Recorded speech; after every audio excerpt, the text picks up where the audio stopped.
प्रिय मुंबईकरांनो, मी महाराष्ट्र राज्य बोलतोय. आज थोडं कठोर बोलणार आहे, कारण वेळ नाजूक आहे आणि प्रश्न गंभीर आहे. मुंबई ही तुमच्या कष्टावर उभी आहे, पण निर्णय तुमच्या दुर्लक्षामुळे इतरांच्या हातात जात आहेत. हे आता थांबायलाच हवं.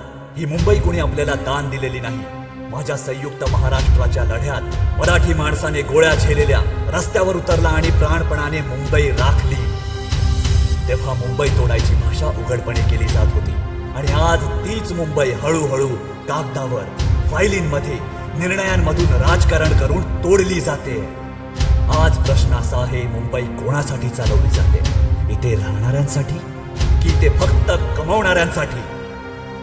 खड्ड्यातून चालणारे रस्ते, तुटलेले फुटपाथ, ओसंडून वाहणारे नाले, लोकलमध्ये जीव घेणे गर्दी, महिलांची असुरक्षितता हे अपघात नाहीत, हे निष्काळजी कारभाराचे परिणाम आहेत.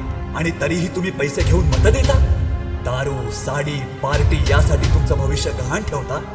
एक गोष्ट ठाम लक्षात ठेवा, पैसे घेऊन दिलेली मतं आज मुंबईच्या छातीत खंजीर खुपसत आहेत. 2 दिवसांनी महानगरपालिका निवडणुका होणार आहेत. फक्त उमेदवार निवडायचा नाही, मुंबई वाचवायची आहे. ज्याला मतं देणार आहात त्याला प्रश्न विचारा. त्याचं शिक्षण काय? त्याचा अनुभव काय? तो 5 वर्ष तुमच्यासोबत उभा राहील का? की फक्त निवडणुकीपुरताच तुमचा होणार? भावनिक घोषणा ऐकू नका, पोस्टर पाहून भूलू नका. काम, कर्तृत्व यावरच मतं ठरवा. मुंबई कुणाच्या बापाची नाही, ती मराठी माणसाच्या शहाणपणावर, जागृतीवर आणि निर्भय निर्णयावर आजही उभी आहे. आज शांत बसलात तर उद्या प्रश्न विचारायची संधीही तुमच्याकडे राहणार नाही.